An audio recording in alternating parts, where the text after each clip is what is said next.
Israeli घिनौने इक़दाम की दुनिया भर में मजम्मत। ईरान, सऊदीया, मिस्र, कतर और कनाडा के अस्पताल पर बमबारी की मजम्मत।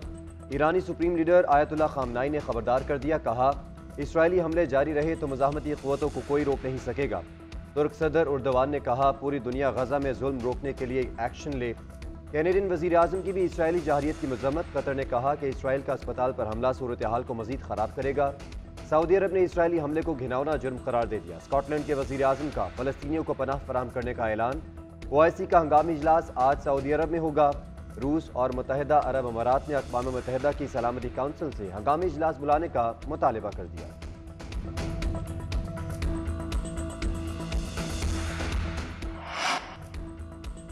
कौमी सियासी क़यादत की फ़लस्तीन के अस्पताल पर इसराइली बमबारी की मज़म्मत। Chairman peoples party Bilawal Bhutto ने कहा कि इसराइल ने अस्पताल पर हमला करके सफाकियत की तमाम हदों को अबूर कर लिया।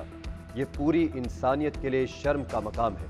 अस्पताल पर हमले में सैकड़ों फ़लस्तीनियों की शहादत इसराइली बर्बरियत का खुला सबूत है। मरीम नवाज ने ट्वीट किया कि गजा में जो कुछ हुआ वो वहशियाना और गैर इंसानी है। अस्पतालों पर बमबारी जंगी जुर्म के सिवा कुछ नहीं। दुनिया इसराइल के मजालिम पर आंखें बंद नहीं कर सकती। ये पागलपन अब बंद होना चाहिए और इन कार्रवाइयों के मुर्तकब अफराद का मुहासबा होना चाहिए।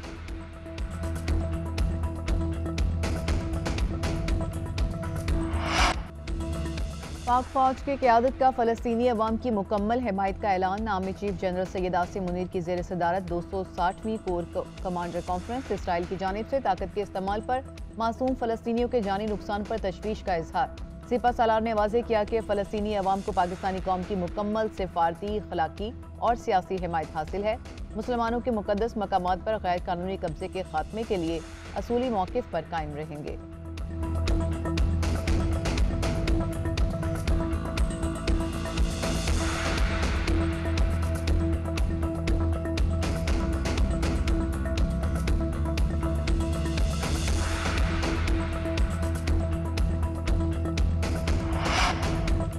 Beijing belt and road forum का इफ्तिताही इजलास। 140 से ज़ायद मुल्कों के रहनुमा इजलास में शरीक। चीनी सदर शी जिनपिंग का इफ्तिताही इजलास से खिताब। कहा फोरम से तिजारत और मवासलात पर तवज्जो मरकूज की गई। बाहमी ताउन न सिर्फ एक बल्कि दीगर ममालिक के अवाम को भी फ़ायदा देगा। चीनी सदर का BRI से मुतालिक 8 नुकाती एजेंडे का ऐलान।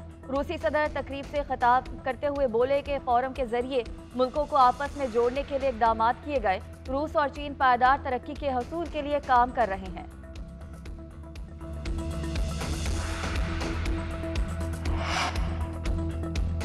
निगरान वज़ीर आज़म अनवारुल हक काकड़ चीन में रूस के सदर व्लादिमीर पुतिन से मुलाकात। अनवारुल हक काकड़ का कहना था इंसदाद दहशतगर्दी के लिए पाकिस्तान और रूस यकसा मौक़िफ़ रखते हैं।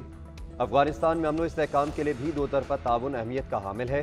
एलामी के मुताबिक मुलाकात में बाहमी दिलचस्पी के अमूर और इलाकाई और बैनुल-अक़वामी अमूर पर गुफ्तगू हुई। वज़ीर आज़म की चीनी सदर शी जिनपिंग और वज़ीर आज़म ली की चियांग के साथ भी आज मुलाकात शेड्यूल है।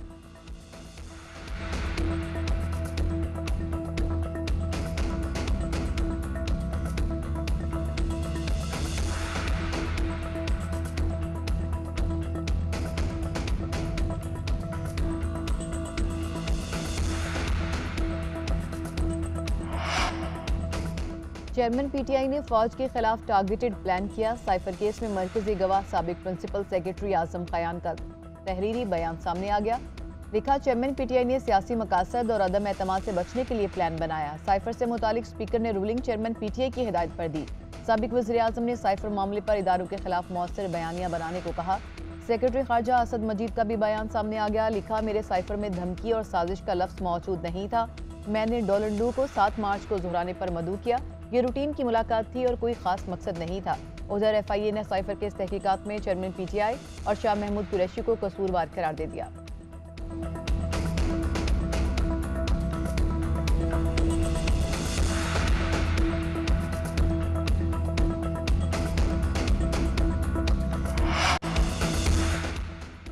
सरमायाकारी लानी है तो आंखें बंद कर ले, किसी से ना पूछें पैसा कहां से आया। मरीम नवाज ने माशी बहाली के लिए नया फार्मूला दे दिया।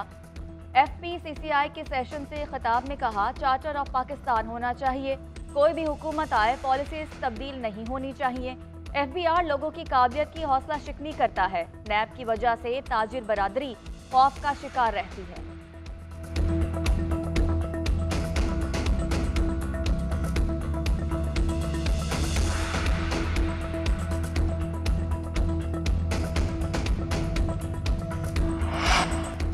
पाकिस्तान में गैर कानूनी तौर पर मुकीम बाशिंदों की वापसी में 13 दिन बाकी। रोजाना की बुनियाद पर गैर मुल्की बाशिंदों की वतन वापसी का सिलसिला जारी। अफगान फैमिलीज भी रजाकाराना तौर पर वतन वापस जाने लगी। बाबे दोस्ती चमन पर एक महाजरीन सेंटर कायम, फैमिलीज के बैठने की सहूलत, मेडिकल कैंप और खाने पीने के इंतजाम। वतन वापसी पर अफगान महाजरीन ने सहूलियात की फ्राहमी पर पाक फौज और RFC का शुक्रिया अदा किया। अफगान शहरी वतन जाने पर खुश, पाकिस्तान छोड़ने पर रंजीदा। कहते हैं कि पाकिस्तान में रहकर इज्जत मिली, अफगानिस्तान और पाकिस्तान हमारे घर हैं। 4 साल बहुत खुशी से गुजारे, इत्मीनान के साथ अपने मुल्क वापस जा रहे हैं।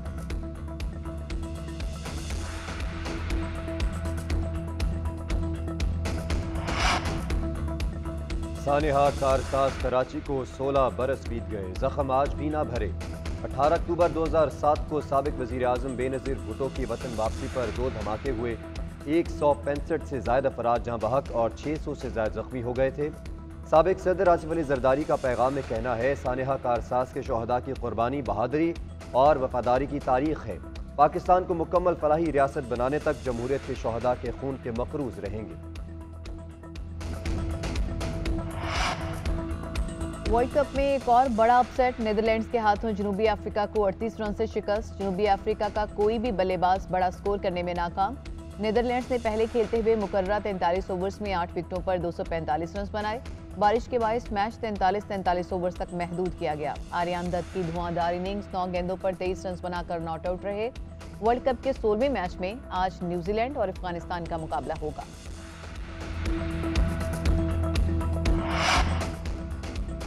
कौमी क्रिकेट टीम आज चना सुनामी स्टेडियम में दोपहर 2 से 5 बजे तक ट्रेनिंग करेगी। कौमी टीम के 2 खिलाड़ी ऑस्ट्रेलिया से मैच से कबल फिट हो गए।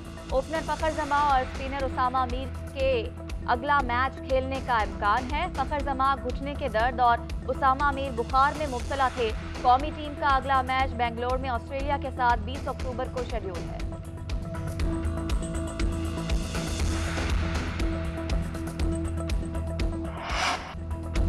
और डिक्टेटर के इंटरव्यू के दौरान मुल्क में बगावत हो गई। सीक्रेट एजेंट सहाफ़ी की जान बचाने के लिए अपनी जान दांव पर लगाएगा। एक्शन फिल्म फ्रीलांस की रिलीज की तैयारियां मुकम्मल, नई झलकियां जारी। फिल्म 27 अक्टूबर को दुनिया भर में धूम मचाएगी।